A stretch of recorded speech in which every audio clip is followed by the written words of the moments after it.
Kurumjari, SKTV News Manipur Manipur files ta Ketumayum Premchand Taram Nokchari. Hauji Manipurgi MLA Khara Delhi da NRC Hana Tauraga Matugi Matunda census Taubinaba Takshin Bachat Kriya Simiam Kangi Adubu Hauju Fauguina Kariguma Makal Amatagi Development Ubupangde Madugi Mahota Kogi NRC Haiba Asuguma Tonga Simak Kogi Home Ministry ga Yamna Marili Naba Aduga Home Ministry dagi su talk about tabak oiraga su Home Ministry gi official even Home Minister Masamak MHRC unaba dilare dana makogi ministry gi official hawa unaba phagnabagi mongda leirabra haina miyamna khanaba kwari maru ribasi textile minister unaraga NRC gi matangda kamaina wari sagadori bano yes tongan ba nakan lagi hai batare lobby to binaba masi haibi naba minister zakra haibi naba MP sing the wari sabi naba oirambadi yai adumakpu NRC gi matangda ministry gi or union home minister unaba chakhaga kari gi damakta textile minister unari bano haiba miyam gi wafam mudi leire hai batare adu gi sumathakta NRC si ta sengnamak tawgodora bra Manipur da tawno mo wari blog dora bra adu iba targa di kari gi damakta matam lawriba hawtagi hona NRC gi damakta prepare to ba hoba yadrebra natri hagana NRC solution oina miyam taliba demand mitop khandopagi solution oina pibagi mahutta election gi oiba tools amoina sina bagi damakta same sarabra haibna chingba opam singa simiyam nanarpa hai bihira masi matana khana ba damakta SKTV news ki studio election biribasi ihan hanbada Manipur Human Rights Commission की हाने के acting chairperson ओजा Khaidem money ओजा बतराम नोक्चरी उसे election भी बस ना social activist ओजा नंदो लुवांग नी ओजा बतराम नोक्चरी अदुगा ओई थेंग election भी बस ना social activist ओजा आशांग कसार नी ओजा बतराम नोक्चरी आहन मौफम से ओजा मनी ओजा दिल्ली से खिबा कांगमु सिंगसी मवा मपाउता दबगी वफम अमा मियाम न खना बाय बता अदुबु NRC की एजेंडा से तसिंगनमक Hanagi ex-chief minister in Birena, Pondok Lambagi Matung ina Union Home Minister na positive oiba response of Pirik Payabagi Tazabalere. Job manana Hauji Chief Minister Oriba Yunam Kemchana Su, Nasi Matam Numit Karnigi Munga, Koyi Karigumba, Nungaiba Pawma Tabi, Habagi from Pondoki Belay Habitat. Adumapu, Delhi Chokriba, MLA Singh. Manipur lenga ki chatkhiba khoi spokesperson sing yauna chatkhiba sing adu makhoi gi mo pauta ba leitri khwai dagi ngakliba amana Manipur lenga ki mihut kangbu ma chatlaga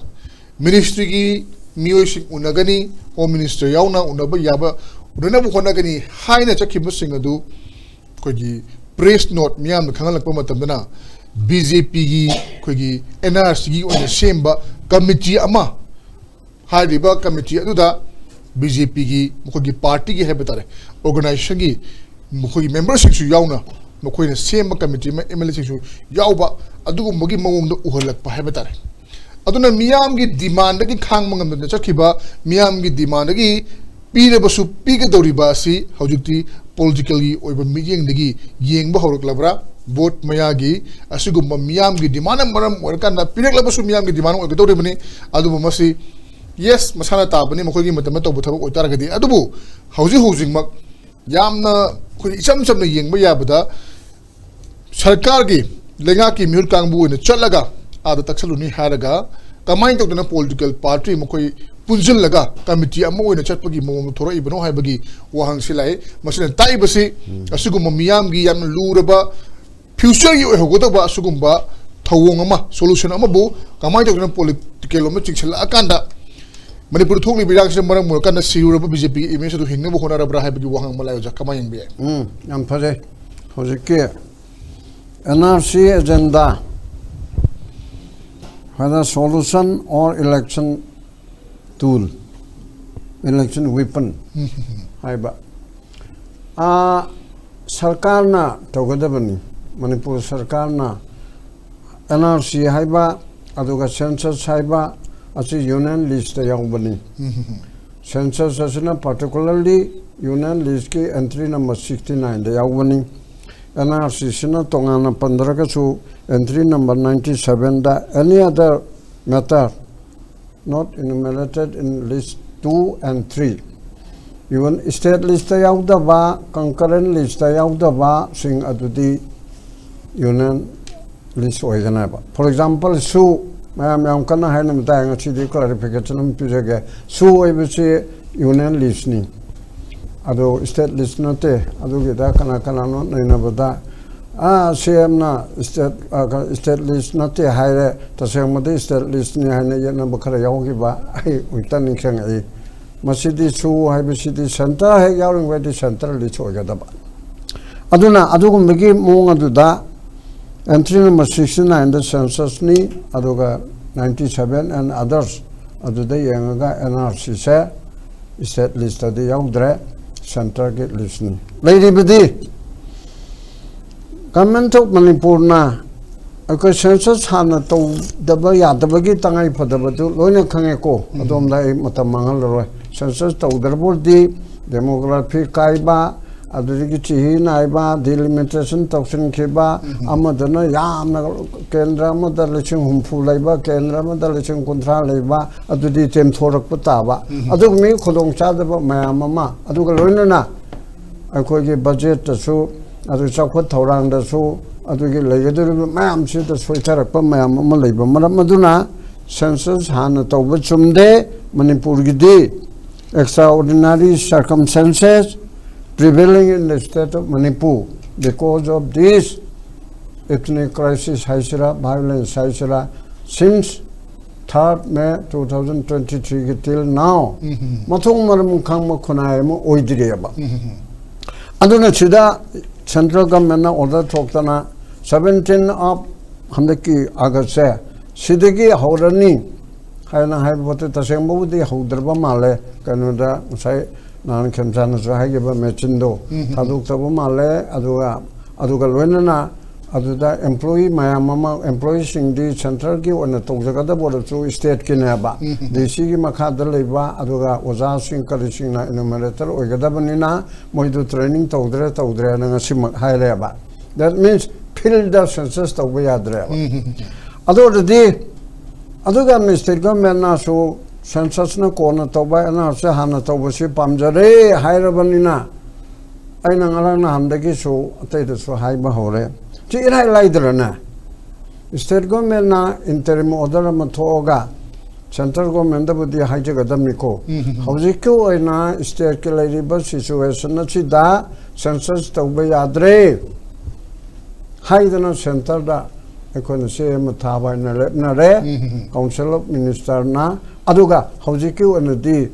Manipur praja punamakta kangle census se hawjikti tawgiroi until unless aikoina center da NRC hana tawbiyu haina taknari bapot ase masu yaba yadaba tawdringai marak asida hawjikku oina court ki interim order do adugi type ta Manipur karigenoi madu center da mukna banate field de yadre ba field sida tawdari ba karmachari singado chatok chen yadre solon chele chumma lanba adu ama oroko anyway wai thabuk suba yadre training to ba yadre ba adu di thabuk to pangthok pa yadre dana chamna harabada supreme court na tawba court amna mi ado moi imung manung do madu poche mam do loina mak seize tawro hana thare na imung adu di mai chak le ramena ado supreme court ko odani indaba yade adana mai chakraba yomadu de kali phadori adu ke samane ba o sar yaram dre ko na haibo odadu ge matung na yomnu chale yomdu sing thomam me natraga mai sa me yomna khona changme ab oidre hairga tokpa ya ba adu gumna chamchal se hoji maki position sida Manipur da pangthokpa do phil da yadre haidar bharat sarkar da koi khangan jare adu ga makatana NRC do madusana hanbiro madu update tawiro madu matang war sangali haidana haibe sedang chai wahang han da haibdo sarkar na Manipur sarkar na central da miutha dana akoi ge machi tawbiga nu NRC han tawbiwa na thai che kana no thari che MLA bu sarkar gi representative la amuk to haigaram ni MLA cannot represent government haibedi Mantri Mandol Moi Mangagi Manunda Amanu Chatpa Mihut Oina Aduga Bureaucrat Yawadaba either Chief Secretary or Home Secretary Tuana Lergana or any other secretary ama or joint secretary whoever kanano diput tawba ama tawraga tharaga center da hagadam na chini adur de government represent tawba koyaba government ge executive ki function any punamaga say in the name of governor token article 166 ta executive order the chief minister na council minister na sit orne na ware bum tare na adu government oidriya ba adu thag rega governor yorga governor na soi torga home secretary or joint secretary amana government is sini higher pad government oidoina ba adu ki port adu tawdana na ml kuntra manga tharo na ni fu tharo na adu de kana la de ml sangde ayu loire na adu khwaji ngak pamana manipur sarkar na su mayam na pamipsi pame harbudi direct prime minister da unaba yadro appointment orga swai chim lera honorable prime minister ai hamchet unaba lake and cm na adu ga di manipur da yam la pa mani ne ai di rai lai na khaleba bengal ke chief minister tamil nadu ke chief minister mizoram pikraba mizoram nagaland masi tolga bohren appointment ma orga prime minister unaba ai ko ge nadu unadri karigi adu de adu ko mago namatu de yalo iga na haiba lerga di adu da khud wang na thanglaga namaskar ko to e BJP dige ko thatok chare ai na haiba da Narendra Modi chai ohum kumbakar na dige henba chai ohum tummi bari bhani unkal gum cha mamil pang da yalo ai adu mamil pang na ba cha center da mamil pang na ba cha state na anti BJP oyo haiba na te ai watabi yo haidna ai lakse ge abda unaro ya na haraga de ai tokchare ha te ko kai de ba adu tawrdi mammi mai pang kana ba yes ta singna tangun chumna challa kanda takshan na bo hono ri brana tri hagana emele swing challi ba si already hana understanding am le khabra ha gi wang am le maram di somna kanda gi lenga tri ko gi warep law kanda ta singna chi ai ba che mo na formally pi ga da ba han ga da ba du wai dum charaga ya ga do ri bra challi ba khongchet asi mi ko gi paja mi mang da ha ba tare me mang da akoi honari ha bu du un na ba khak taw bra ha ba gi ofam ju le ta ba na te ha ba tare ojan do matang sin lak chanding si BJP gi NRC amodi census committee hai makoi na ha bas madu gi convener na makoi gi secretary sharat wai ado masi makoi MLA shu yaw na MLA sing si ma ke makha daga le re bajala ha ba gi mo mo khak lak ba ha ba tare ai ba di sidagi ko gi spokesperson ani na phongolam badadi ko gi MLA sing gi ba mi kangbu ma minister su yaw bi madu chalaga taksang ni ha ba ni du asonbagi hayat pathador pachirol di BJP gi ko gi NRC and census committee gi kangbu aduda ko gi home minister Govinda su yaw na hairi mana budu luchingi hairaga su convener di ko gi KSR no oiri habitare aduna chakhiba mayam si haidi lenga ki represent torga chakhiba du pare chachara sanu unurasanu maside political party amu koi maduna hena advantage phangna ba hona bu orim badi aidu bu maduna hena miyam da ko gi miyam na kan lauriba miyam gi oiba tungi future gi oiba suguma thawrang si political gi lambi em da pusalla kanda political mileage lawbu yana bagi mami oina tarak pa betare kamai thami be aja ngasi keno to bu malai handa moi sembiri BJP gi su akhoi gi NRC gi committee em sembiri hai ko sembiri du gi convener si KSR Kumar jiri bam gi tamo sar ke woi hai re ko swai summan praja din gyan dar mai da akhoi NRC ji kayam mangam sandoi no saloi do no je haidi NRC gi maram da kayam study tawrum gudo no tor moi ji mayam madum naina biro ba khoi na di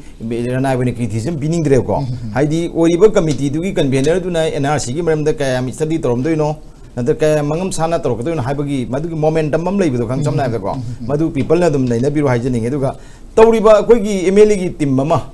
satpire aidi mamangi sigi forum da koi SKTV gi table du haijabani moi bu una phangdoi jala ne gana athuboda hujibok dei haijabudi phangdri ko mi humni mani di sujale ko aduga hayeng phangni hangki phangni jo koi haibang ngamdri ko aduga unaraga haidu se kaino haidi nga sai aina su mamanga thamjagi ba hana Manipur gi XM honorable tamo bidiansi chalure maga kamitsa ga wari kha sanare abani sana bado closor sana bina kai haina makoi khangudraju ena asi matam da matang wari kha sana da mana khara thaja ba khara pire haibini thaja ba pire je kai no to thaja do jina ena asi matang ge thaja ba khara haibi adi thaja ba mapum ga dem na tega am zero ga dem ena asi tawni tawroi haibi ga atopa leite macedam tawni macedam tawroi haibi adi ena asi di zero aduga full mark na ena asi matang gi tawni haibi ngo taw yes or no adu thajaba khara pire haibse ai thajaba mapum ga dem ne pire dai once NRC da tawrani 하거나 마품 더러 하거나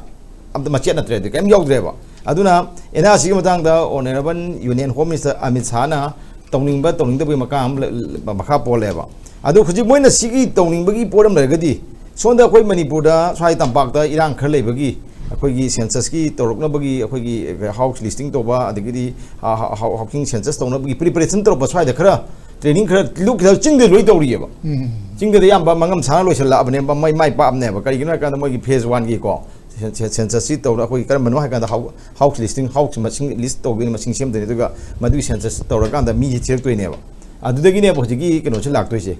센서스 락도이지 아두 아코이 마얌나 하이나 미 마싱디 티유 티그도 미도 람담이 인디아기 시티즌 인디아기 되기 그런 머니푸르기 미 티유 하이버네바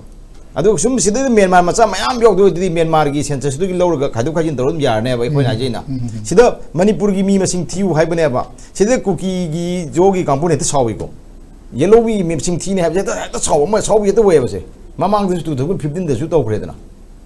The protection of Manipur people's bill adigi bill hum pass on ta koi kisma lai ta ai something ning jai ko chhi i lai mane the protection of Manipur people's bill ne Manipur land revenue and the land reforms bill ne Manipur shops and the establishment bills ne 2015 je masi gi pass ho the 2015 to mo maside te irang thue ba ya te irang thue ko maside moi di maduna congress matam ne ado khujik su irang thok ba BJP में तो Modi political party की वाफम नत्र मी की वाफम तो मोदी ये तो मिटोप खतोक से है बसे मशीद तो वाथोक हुए रहेगा अदर मणिपुर तंपाक ता है तारे मणिपुर की मफम के आधा सिंह दुसु खरी आवरे नगागी चिनो में हम ना को तहुगा सिंह तम खरा तरो पस मोगी कुकी जोगी एरिया याउदा मसी वाफम लाग तो मोई इरांग तो न होजी म्यांमार मियांग पखंग पुसला मने अदुना निदा खुजिगी सिगी वाफम जी तंपाक सी वाफम जी हाना कैंसिल तो गदम नेबा सिगी अखोगी कनोगी हाउस लिस्टिंग की हाउस सेंसस तोबगी फेज 1 की ट्रेनिंग तो इसे सेंसस तो इसे 2017 का ममिंग थोलगा मसी हाना पूरा कैंसिल तो गदम नेबा अदुगा NRC हाबसी अखोई मिटोप खंतु हाबनी को इवन ममांग दसु मिटोप खंतु मदांग दा भारत सरकार ना हाइरगसु मणिपुर गवर्नमेंट तौदबम लेबा ममांगी 2025 की मे की तांग 53 दा भारत की स्टेट खुदिंग मक्तगी यूनियन टेरिटरी खुदिंग मक्तगी बांग्लादेश अमदी म्यांमार चंपा इलीगल इमिग्रेशन खंदो डिटेक्ट तो डिटेन तो डिपोर्ट तो हाइबनेबा था मुई मनुंदा अदर मे 53 दगी जून 53 मनुंदा तो हाइबनेबा था मनुंदा मदल लेबा इंडिया की लेजरे हाना लेजरे लो सिंग के सिने तो जो हाइबनेबा मणिपुर मी क्या खंदो खरगे सिंदा अखोइन हाजेदी ममांग तो हाइबने को भाषा गाना तो कल मणिपुर गवर्नमेंट ने करीगी तो दबनो सी मणिपुर की होम डिपार्टमेंट मणिपुर गवर्नमेंट सी याना तो खुमनबम चंगेबा 2015 की मे के तांग 53 मिनिस्ट्री होम अफेयर्स की नोटिफिकेशन हम थोइएबा मे 53 थोगा जून 53 मम था अमगी मनुंदा हाइबा बांग्लादेश अमदी म्यांमार चंपा मिटोप सिंजे कोई डिटेन तोरो अदुगा केनो तोरो हादि डिटेक्ट तोरो खंगो डिटेन तोरो अदुगा डिपोर्ट तोरो हाइबे ले मतंग ले हेना मी क्यामना डिटेक्ट तोरे मणिपुर म्यांमार मसा क्या क्याम लेरे सि डिटेक्ट तो बिरबरा खंबिरबरा अदि कयाम डिटेन तो थंबिरे मोदे मैमा मचाने आईने यादबने गसी नोइ सिदा लेगो अखोइ आइन प्रोसीडिंग सम आइनगी थबोल अखोइ नोइ सि आइनगी मतुग नोइ नरेबाक थादोकनी खोकनी हाबजे कया तौरगेबा अदुना होजि NRC सि भारत सरकार नम केनोसि तौरनी हाइसु मसिदा अखोइ स्टेट गवर्नमेंट कया मंगम सा थवा याव तौदोरी नतग कमाइ तौदोरी मेकानिज्म द करी मिटो खरन तो हादो दा सिदा पॉलिटिकल तौदना अजि अखोइ हांगां भावरे पावलेला नुंगलेदान गाने am लेदना चिंगी को मोइ गांग भावरे अदगिदि KJC कुकी जो काउंसिल गांग भावरेबा मणिपुर गवर्नमेंट मोगी पॉलिटिकल स्वाइगी लेने फिल्म येंग अदा सुम ख्रु कुंदुरेब्रा अखोइन हंगजरीदी हाइदी गांग भावरेको तौबु याबा गवर्नमेंट अमदा तौदिएबा तौबु याबा अमदा तौदमिना NRC ना चनरगा ILP हारेको ILP अखोइना पामीबा ILP द प्रजाना पामीदु सीनी हाइबदु तौबि हाइबनेबा मणिपुर निशा थिंगी यू थिंगी लिकर प्रोहिबिशन एक एदा पास तौखलगा थबकना गवर्नमेंट थमोइ सेंग थबक तौदबदना को यूजे लेकाई खुदिंग लेर खुदिंग दम फंगबै फिल्म लेबको सुमाइना कोइ गवर्नमेंट की विल पावर से तौनिंग क्या हाइनिंग बगांबु नो चली भाई MLA मंगा दिल्ली चटपि रहे को मीने थबक चली मीना कोइ सु याम कन्ना सु हुल्लग सु गांनिंग दे को करी गिरोबा असुक याम मतम भजी NRC की वफम जी ngasi ngang de kuiramne palai मिटोप खंदो हाइबे से कुइरमने बा मिटोप खंदो हाइबसी मोइनि यानिंग दिसे कई गिनो खंदो थबक से अम तौदि कइनो बन गौरा कांदा बन मनुंगा लंबी थिंगा कांदा तौब नत्रो अदे अमा अखोइगी खनने नेबगी तांग तरियत के निपान गम छिनगरे होम दे बामी छिनबजु मदुसु मिने डेट लाइन लम पिरगा 14 CS ओनर कनो डेट लाइन लम पिरगा कांदा नंगबा बन कौतना बिरांग चंगलक दब ngang haki तो वो पॉलिटिकल गिमिक मान बा मलेबा अदु सिदेगी मोइ चखिबि कदवे मोनी सिदगी चलम द मयाम थाजो पिरमी दु सिदि चलगे यूनियन होम मिनिस्टर उनरगा एनआरसी की मतंग दा अखोई तंगदांग बम खंगनब गांगरुनी हाना यूनियन अखोई की हाना की एक्सएम दा अखोई यूनियन होम मिनिस्टर अमिसाना पिरक पॉजिटिव पिर अदुसु फई अदुमाइना अद्दैसुने फबा पोरकन हाबी आसाम मयाम ओलमगा मोहि चलखिबनेबा अदु असोंद टेक्सटाइल मिनिस्टर उन लेरे हारेको टेक्सटाइल जे एनआरसी जे नेशनल कनो लबर सेंसस हाइदरो कने टेक्सटाइल मै लबर पाम्बी गुंबा कय मखल लेने दोनिको अदुना एनआरसी जे मै हनबिदोरा बा नेशनल लबर कोई सेंसस काना लबर पाम्बी मसिंग थीबगी वन तोदोरा बरा बा खोना तौबिरो बा अदु यूनियन होम मिनिस्टर जे उनगदो जे मयाना पामी जे खुद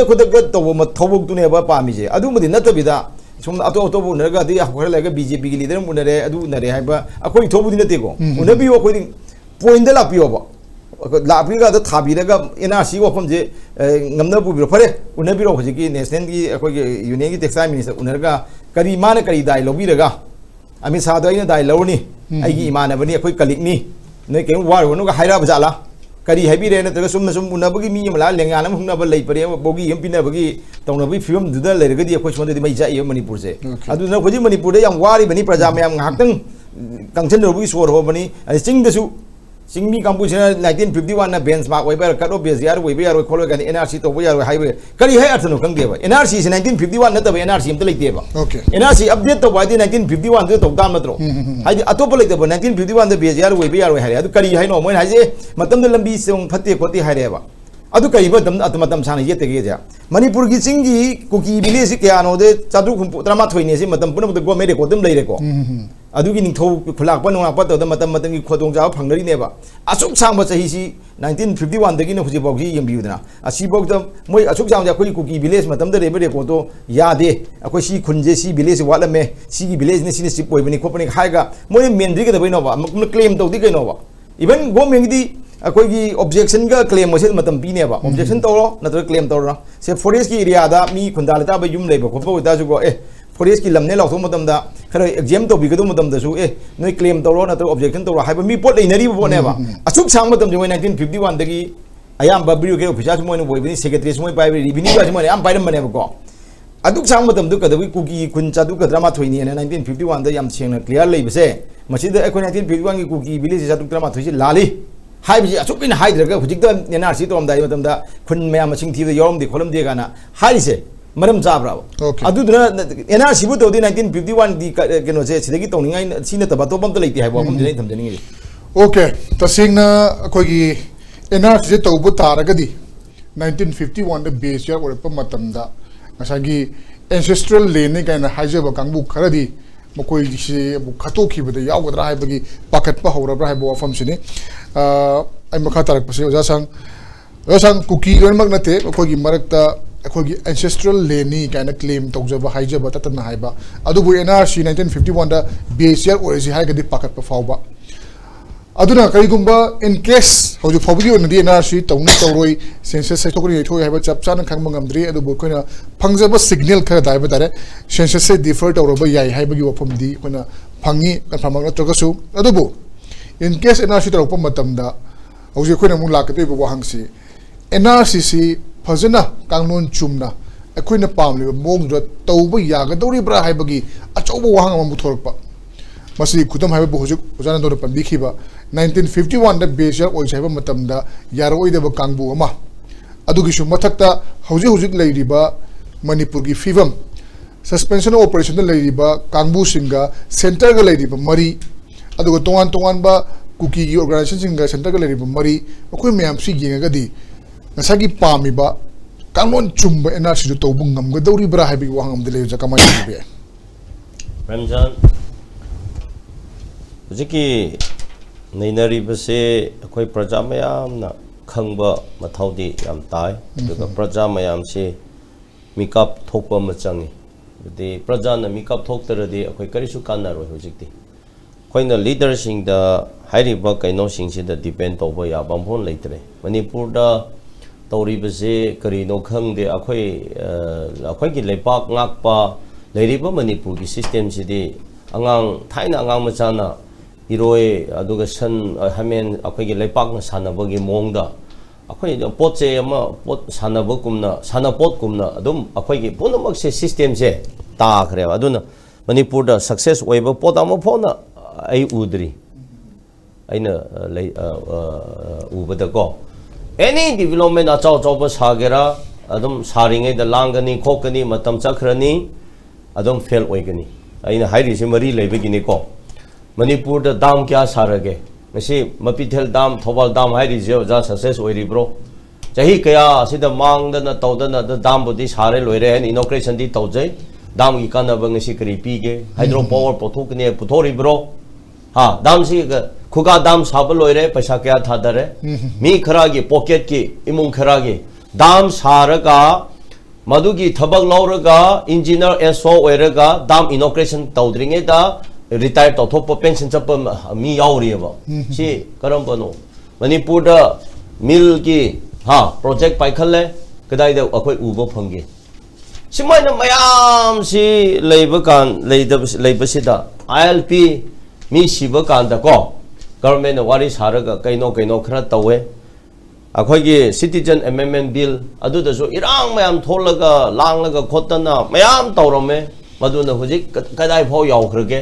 maduna kari kana ba pirige haibase amai tawraga sai Manipur people protection bill haina congress na paling na am thopa kanda assembly da di pass tawe haire da sonda chura chambu da mai khra chakta na mi siba sadana tawba kanda di adugi bill da so tumina mu leikhre then what is the benefit then where is our leaders responsibility akhoi leaders ki role karino then government leibe ki artha karino government na kari tawri ke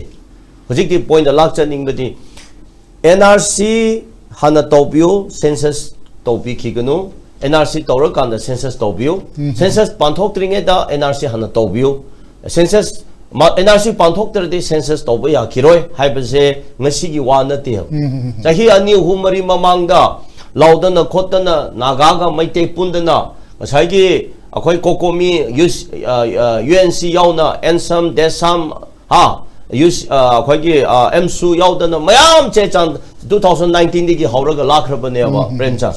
aduga hadaki last year digi fajana se haidana khotana nainadana mobilize tawdana lare ba adugi kokomi na su tawrami JFT hojiki tawriba mayam na su tawrami adu 14 CSO na su laure adu da tawre hoje chatana adum kanana mapuno karamai na tawdum no su akhoi da chamana ba man leikre adu madu khra langlak padagi nahan consultative meeting haina state na classic rende da khara madugi ngasai gi meeting ma tawbu saraga mina deadline tumina dum leire thama mamangda minister CM MLA sing delhi chapa yadabra ha hojikna mai thanaraga thonaraga police phuna tangtho tangsin tawnaraga lambi thingba khotana mayam kaithorokpa tawrokpa lambi thukairakpa or tayar mai thadana tawrokpa dagi ha police ka tawna nahan ganalo DSP ama nomai satana adugi suspend tawdab ne na tima asikumba ira mayam thoktana ngara nahan 48 hours male ban tawbadagi madu da MLA mantri government sa adu da khakta khangbra aduga matam henthola kanda ha hujik yara kanda Delhi challaga akhoi chakani khokani asidi angam chabu mithai lawbi ke kapkano aina themba gi type ne ba oi thokloyo oi thokloyo tha taruk mamang da kari tawraga lege tha manga mamang da kari tawraga lege sine da sine Manipur da sanari aduna ngasai na haibudu Manipur da mapu panba se siki kaino se mapu se leitri mapu leitara tarade akhoi potu taroi ado tawgaradi phajana Manipur people's protection bill puthobu tarade mi siga sisununa ma adu chana execute tawninga implement tawninga chalaninga honaba taida asam da sumi mayam siri sidi ado NRC haipase akoina sembro no sin 1951 digi masiki NRC se hodoklaga India da kaino constitutional oina legally oina labor port ni adu da asam da adugi potu tawrakanda Assam da matam adu da chalairami adubu 2013 da mu process hauraga Assam na 2019 da kaino list out tawre list out tawba da 19 lakhs hena exclude tawkiba hena bududi that means illegal immigrant mayam se akhoi north east da lay habine ngasi Manipur da akhoi na haibe se illegal immigrants refugee mayam changlaglaga akhoi gi mafam si da leire madugi illegal immigrants se ma identify tawpio tathopio illegal immigrants in city census the yabu yade madu pot ni habuko aduna masi pot to cut the government Maduki mechanism ama Tiraga, step on local Pataiba, Premchand. Adu shoot all day. Adum NRC do Yade, sends a Toroga, Yadu da and the Tobutara de, Lady Pochi the Toro say hybrid. Adu a day, Masai, Siki pot to Lapukanda, Cookie in a Karamina, Moigi population, Akwagi 1901, 1951, Akwagi 7% later, 15% jump to Kiba. MLA missing any of whom later, Kamina Taraka Kiba. Adu Potu. Akoi madune na dabayade. Asigi threat se demographic threat NRC habisi the magi kind of phasana pabio but it is not only about the population that there see demographic threat chu yauri ko aduna masai NRC se tawroi haiba tarasu public apamba de illegal immigrant mayam sidi khantok se haibani adu di ways and means adugi mechanism ama thiroidro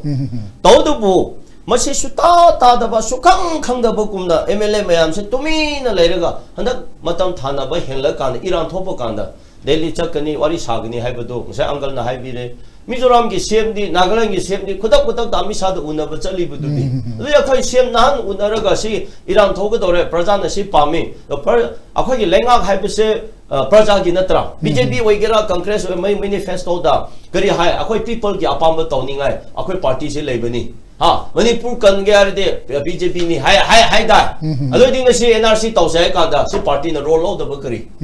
ado di cookie refugees sing illegal migration sa dum yok la thak la leiraga akhoi ki yelhomi sing se mudhan ge haibra ado ki example to ai la ke bo kari ki no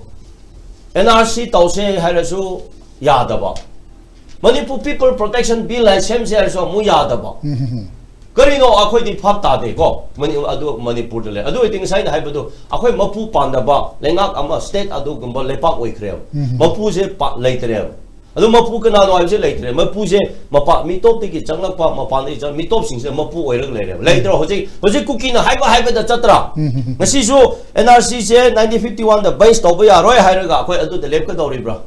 mamang su 1951 da tawse ai kanda cookie ki pressure to ba de ge phaninga haidona ko akhoi ki mamang ki kaino sin 61 amu tarak pa natra pare 61 phawbada akhoi di tawrase haiba natra adu su amu yadi karino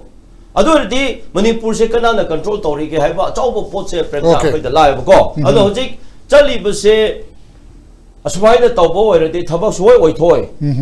kari chali bno kadai da lori bno kari tawri bno heta sida lang khre haina chapdu di akhoi da sonda MLA sing da phuga dore khram kan bio haina haibadu chappa male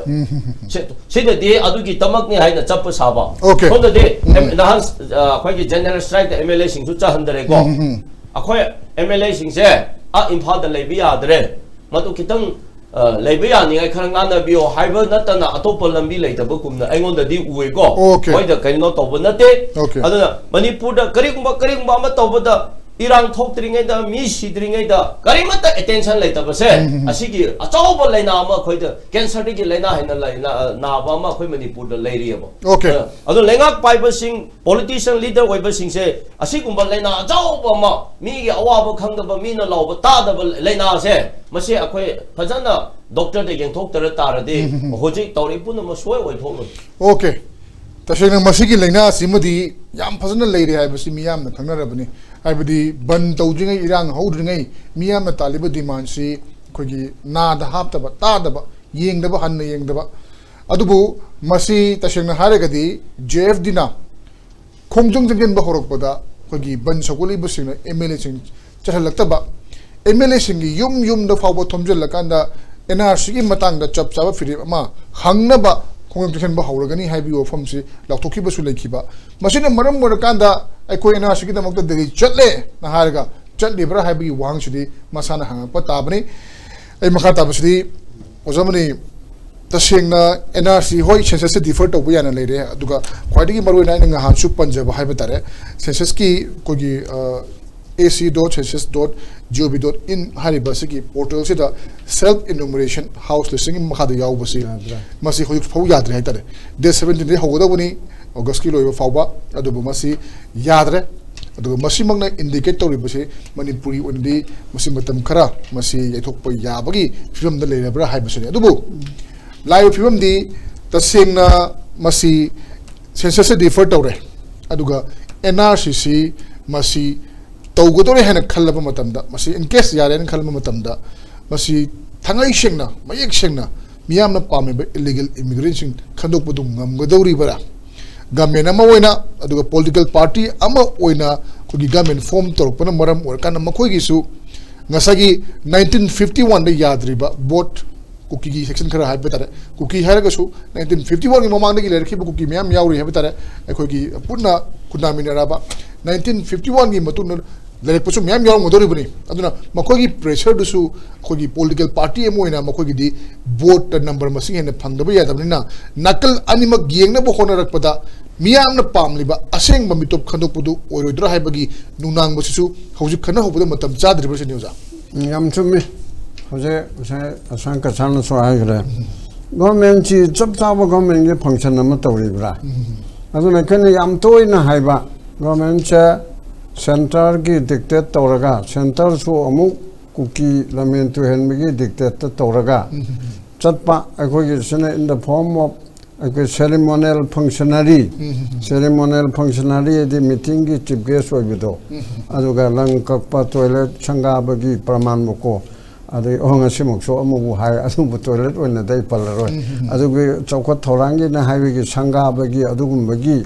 rom da leraba chap chap governance tongna ba poche masa koi sida chai ohum khare halak pasida pumang mangreba hana phatkidre hariba congress adu hana phatre hariba BJP mamang tam haitare asida government gi port adudle mandu government do afabani haiba natrap cho masi government ji phatte da hairap chu government di oyaba chason du leyaba haujikti masi phatte haina namgi du chason de leitre chason tawdramina phai gi haibi de laradna phatte haibi su yadreba man kain tawdramina Saigi samsam da brother Ozogalonda the San Sibugum Leramina San Sibujibu Paipati and Aina Hagadro. Aina Habanate, Mana Hagadanico, Aina Haraga Warogani. Other Siguma Malay Tuka Tidana Aruma Momento Ribagi Zebdigi Canberna Canose Samanta Udana Porompa Polisina Kolule Hagumba. Adarige discussion na LUWANG bagi NANDO LUWANG do pani haibugumba phabagi mongni dana ayun thadala amedana hoje anticipatory be lorga lei hari chuni adu sigumba oiru de bamong amada oyada ba tawada ba yanglen sarbudu di sangdra dana tongle reba aduna hoje ke masaige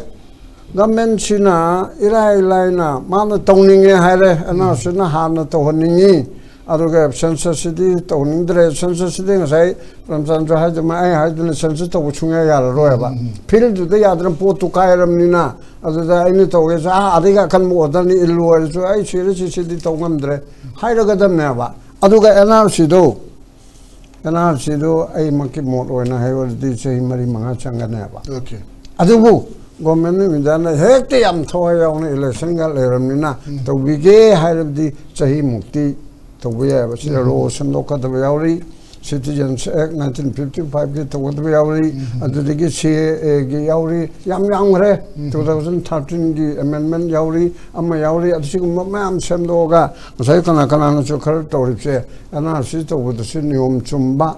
Hector Samjal Kokroka, Toxin Mayarueva. Adu Miki Port, Mayamulayaba, Adu Quina, and our Sidu Karimang, and Drehan, or so, and our Sibu Togun Hibanateko. NRC with the same Tarachanga, ASHANG with us, Paulo, 19 lakh, not Rose, Madugi, Polena Tribunal, Katana, Adu, Manipuri, Metain, Pima, Samian, Lovuduma, Citizen, Ching, why not be a kind of a case, Kauriaba. Aduna, Sige, Lady, Porta Sida, NRC update was in Matam Changa, the board of the illegal immigrant. Singi foreigners, Singi illegal immigrant 2025 ta bilinga matamda looma sem daine adu akoi MPB molna hangubada home gi state minister na 25 ki ek to foreigner immigrant sing khandok pi do adu apply to jagadam no state na to jagadabani okay haireba adu redi adu gi matang du da chumi chumdena biren ga pe mate ma foreigner tribunal khalwala foreigner tribunal na trazo ko DC ma'am da tabuk to hon gare SP ma'am da madu in charge bi gare haina kumdo kumnin to na bodo foreigner tribunal su sangi mamde khandu khanin to boda aseng ba inda na ma nang nati na hairu da ya ro da banina case la kane ba adula na in to ya ro da banina foreigner tribunal su sangi ba adha hojiki poda sida 2019 da BJP ki sarkar han chief minister N Birena my cabinet na warat lawre idea kan approve to re NRC se masi update to view na then my mathangi tamama lakpada 2022 da August manga da Manipur Legislative Assembly na birengi matamda mod amato na NRC update to na ba central government da haina ba taksin bana lebna ra haire then 2024 ki March amada amuk re farm 22 da assembly mang na logi bedo amuk chu re farm toraga NRC se update to na ba center da tang ba haina lepe haire adudege home secretary oramba Tiranjit na India ki home secretary hoje ajoi bhala governor oribana home secretary was taksin giba adudege amuk state minister adu ma mumli khara ba aduna government ki dia koi ki tawni tawlo ya haibul te Manipur ki BJP na lusingba government ki government number 1 da masi approve tawre adu ki mathang da assembly ma amna warab lawre hojik tawde badi adu hojik ki president cabinet na warab ma lawraga asi hojik ki wana di chana ba yadre aduna NRC se update tawbiro haidana ko takna rasi haina warab logadabani aduga si minister na lusingaga prime minister sige matter una sige prime minister se tongan thami karigino mase unabe yadamira mase Manipur ge nabra ai de question yam tawni ne Manipur ge ro tawsida mayam centralized tokna prime minister wa bom ta haide na home minister tumi man bere na haibada home minister na tawuduna prime minister na dum yarani hayabako adu arabisu prime minister du kari tawrige ba Manipur ki chau garaba ai ki da chau situation ni mangonda de pisik pipo ramye sumaina magi state kunga nipan mapan leiba unitary tarin pan leiba sida Manipur haibisina kaptana laudana kotana manga kakpa yaw leiba ngang ising da thadariba sida kanom tasu tawna pahalgang ge mi kunga mari manga de khodak tamini kuni thoida problem solve tawi ai chi chai ohma ka de tawngam de ba aduna adu from the BJP ki lairiba napchuli tawriba mayam sina pradhan mantri na du pa so kai masana kai bum thokpado ai gi tolo pija badu ba ai tolo phangye haidana ai thaga kadro ai ngonda tolo pije na asigum da chat leira ba adan government nung pa thokna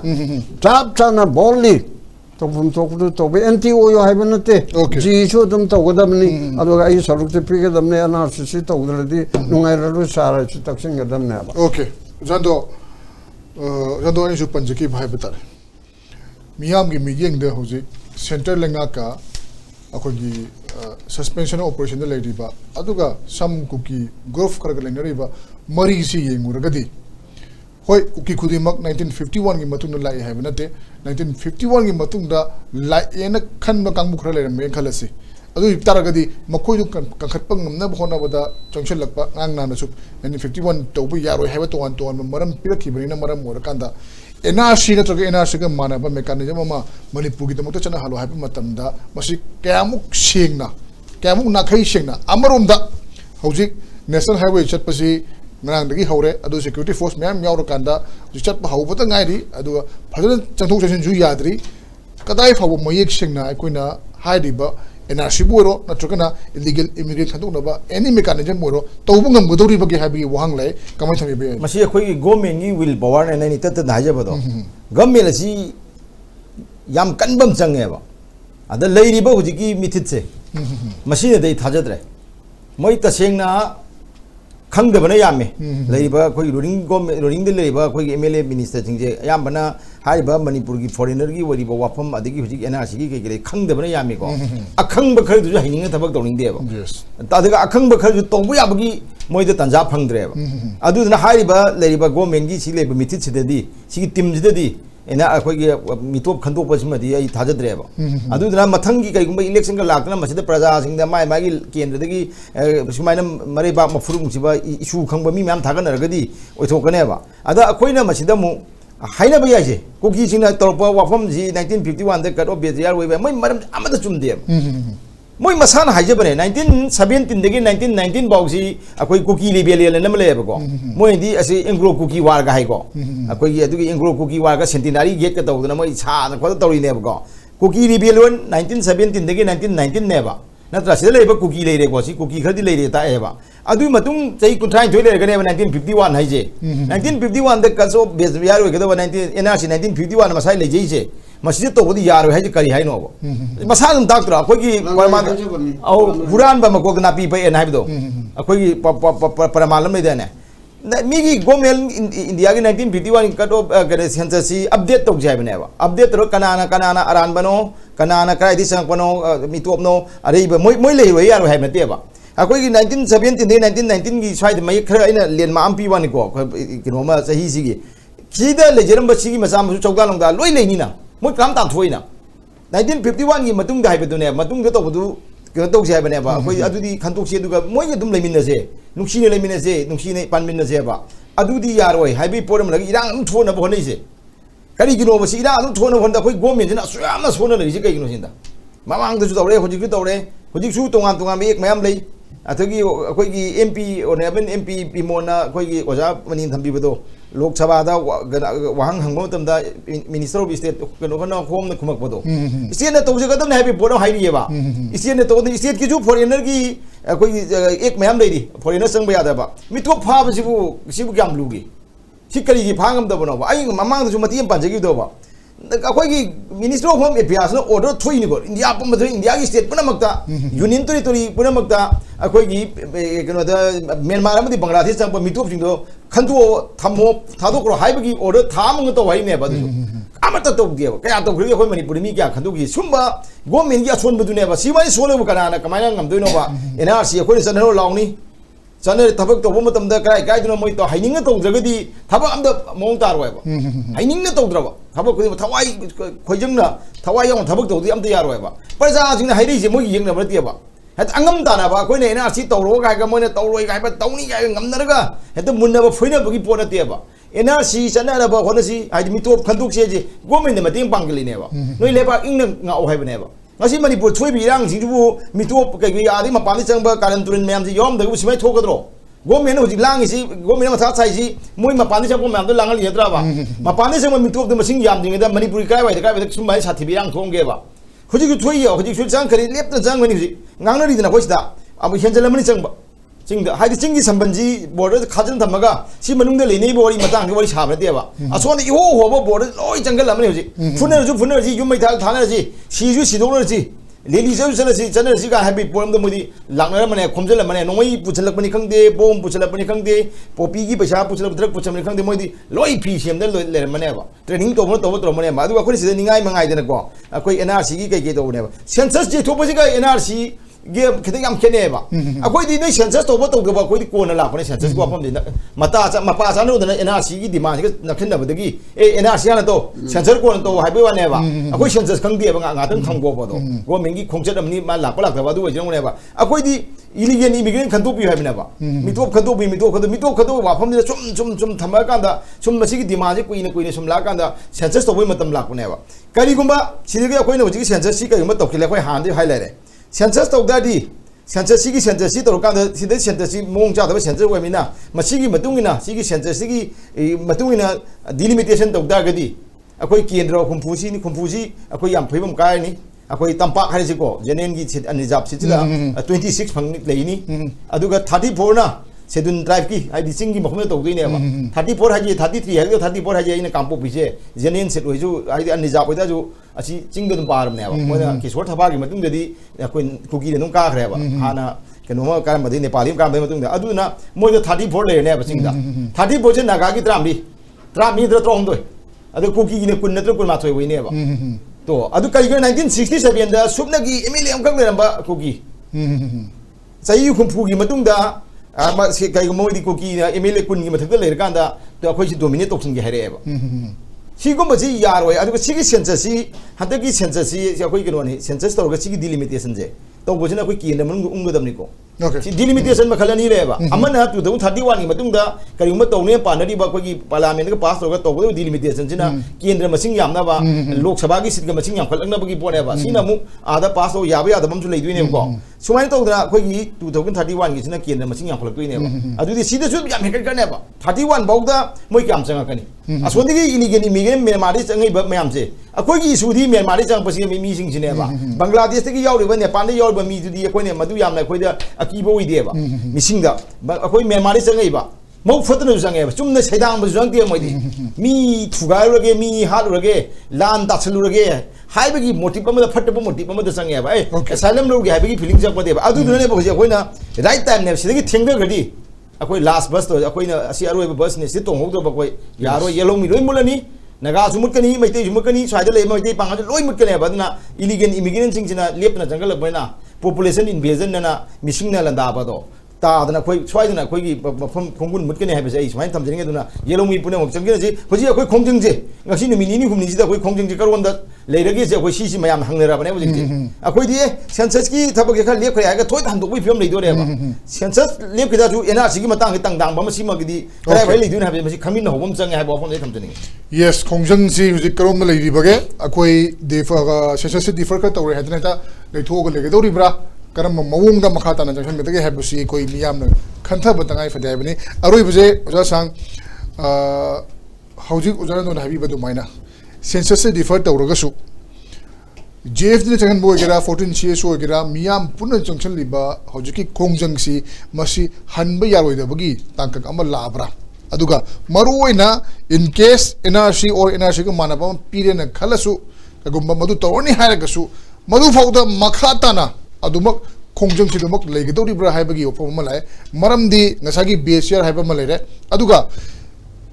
any mechanism oishanu NRC oishanu illegal immigrant khadokna atopa tawranga mu oishanu madu ningthine tawdragadi akoina pami badu kaimta kanan oidabnina khongjang se dum kuina chatpa yabagi mami ama tarabra haidna miyam su chimna fawba kamai thami bi aida Premchand akoina yamna chattabi da ko matam su leitarabnina point da akoina telap na chappa kanda census se differ tawhe na koi harong ningai leite tawbase ngatang temporary ki ngata tawramba yai ado all India gi oina tawbo pot ni na census se akoi ngatang Manipur da differ tawre hai na koi harong ningai leite sidi ngasai gi issue do burning tawne na phatha bani ado Manipur ki case se yamna tongan ba case ni special ni aduna masida NRC Manipur ki state ki oina tawbu kanda karimata madu problem lete maramde akoi je international asigi southeast ki border area ne na mayam na khange Bangladesh te ki akoi gi Myanmar te ki changlai ha bese aduna illegal immigrants labor maphamda NRC se mathau ta ado aduna tana Gujarat ta Mumbai da tawbio haibana te ba Mumbai da de illegal immigrant ki issue le ramoya amarom da ko Manipur da dil le ya documented ne ha base aduna mi khra na hai all India gi oina tawbana tana Manipur da kri tawbo ya dab no hai si sisu akhoi maitei macha naga macha na ngang li ba NRC tawbio haibisu maitei macha na naga macha na hai ri ba akhoi gi mi su angap ne ko MLA khra sina MLA oiraga NRC gi kari maram da khang da ba MLA yauri ya ba JCP khra pairaga MLA kabu kambudo ko more khra challaga halakpata MLA kabu kambudo NRC je all India gi natamne na Manipur da swai aro haiba yauri karamai na tawdum na khoi khang dere ado Gujarat da de ngasai gi UP de NRC mathau ta de maram de moi international border de gi mi changlapa leite akhoi di since very long time akhoi di Myanmar ka akhoi gi Bangladesh ka chigi Nepal ka go yam neres oiba akhoi gi kaino se oibani na si Manipur da illegal immigrants lebegi NRC se chana bio haibane aduda mi gi atopa state ka Manipur gi state pandam na ba yaro ya ko package haiba se adu le ya ba special haiba se aduda India da constitution mayam maram tam Jammu and Kashmir Nagaland da article 371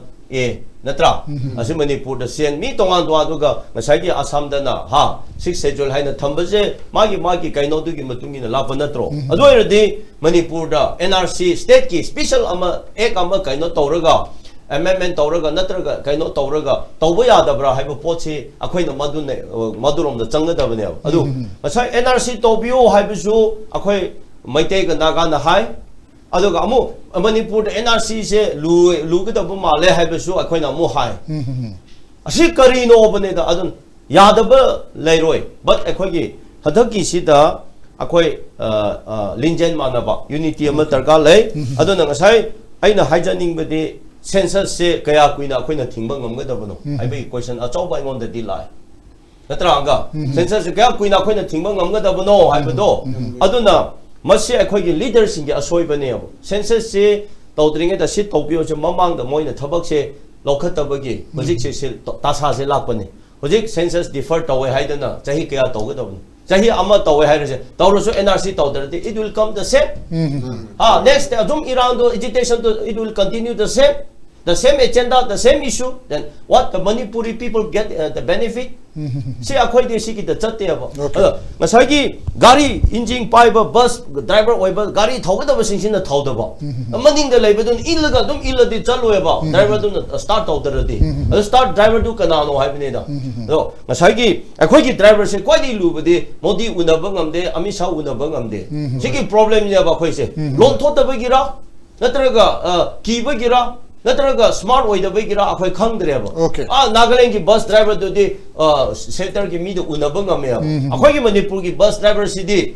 kaino senapati langba ngamdre ba akhoi ki problem a chobu se masi da ne aina wa ba se ko aduna ngasai census si da akhoi na dim tauri si di Boy, let's forget about the NRC. Last year, Home Ministry na so order toy within 1 month NRC illegal immigrant mayam se khandok da bane ha se adu da akhoi extend tawbio 1 month se Manipur ki di limit oi male ha se akhoi governor da check bi sale adu matam da akhoi ki mi kadai da chakhre akhoi na haibadi NRC tawgera tawrera akhoi amarom da thamlam se but Manipur ki census ta Manipur hojil ji leriba census se ase da aran ba yaure habine bangal khoi asengbadi sida aranba ashoiba yaukre masi hana chungthopio haibane anu hujing su NRC do adu ya de haisung sai ki state ki ek amada law amada foreign regulation ek haigadra ko adu ada haigadra ama pala kanda illegal immigrant mayam se khanthok se haina khanthok da akhoi de lubana te adu khandor loina kakhraba matam da adum census to tobu kanda potu tagni I last the important ama hujing ki SIR tobu kanda su medium singa hujing kampopi ke percentage yo ko discrepancy se naga na yam me cookie ki di yam de ko naga ki di 65% chale hoje cookie ki na 40% chale ba janan do yam lu ri se ko hoje adu karmai na sana bano hai bado ngasai moi gi DC kari se moi na loina convince tawra ga thame adu SIR se la ka dore hai se hukum digi nahan January digi akhoi na laure ko order se thokra bane adu akhoi mi di tumi na dum lai agitation SR census haina naina ringeda akhoi se loina lupka doribra aduna yamna concrete oiba amadi tarkale du tawdabu masi MLA sing mantri oiba hojik lenga sina madugi nakonda changdarade moi kokta madugi kainodu changdara tarade akhoi ka sum khanaraga dum leigane ba madu oihanse arade hojik public na hokatlaga government sing muthatpura ko amma change ba Okay. Adugi movement da khoi mahi amge miyam gi amatoi ba kholau amatoi ba khongjang ama yamna chauna mathau ta ba ma lak pai ba tare maramdi ekoi gi NRC ogera atopa mechanism am ogera mitop khandok pa duni miyam na pamli ba se adubu NRC tawraga su mitop khandok ba ngamoidra atopa mechanism am piraga su madu ngamoidra haiba gi chingna ba madi adumuk le kyam kuina miyam na khongjang changsel laga lauraga lege dawri bano dasengna state senior ko matam de state to bungam go dibra hojul ri belenga action to bungam go dibra Manipur da tangdu leita ba aduga highway da chatpa yana ba wadi shanarur kana chatpa ya hale hai ba kangbu asina hayeng NRC do natragana mechanism ama mitok khandok na bagi madu su yanin da matam da madu su wari chana bagi damta atopan matam am logi dibra hai bana chungma wahang ke ama thorak pai betare NRC to robasu kanun chuma tauba NRC pirekdring khalase atopa mechanism pire khalase marusu kanun chum toba maduni miyam na pamli basi aduna akoina census matam khara yaithu e haidana miyam na tumine election ba akogi demand phangi haidana khanba yadri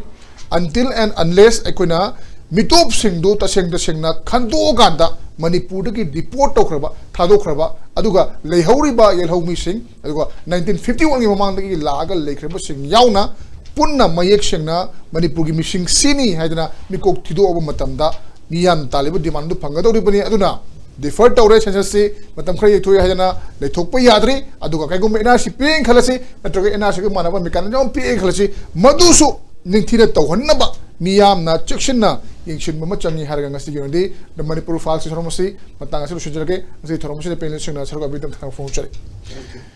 masuri ngasi ki the Manipur Falls Soromasi thoromasi kram to bigi habidu khari pepe pepe mosi yonde kai bai thinu jori krum jari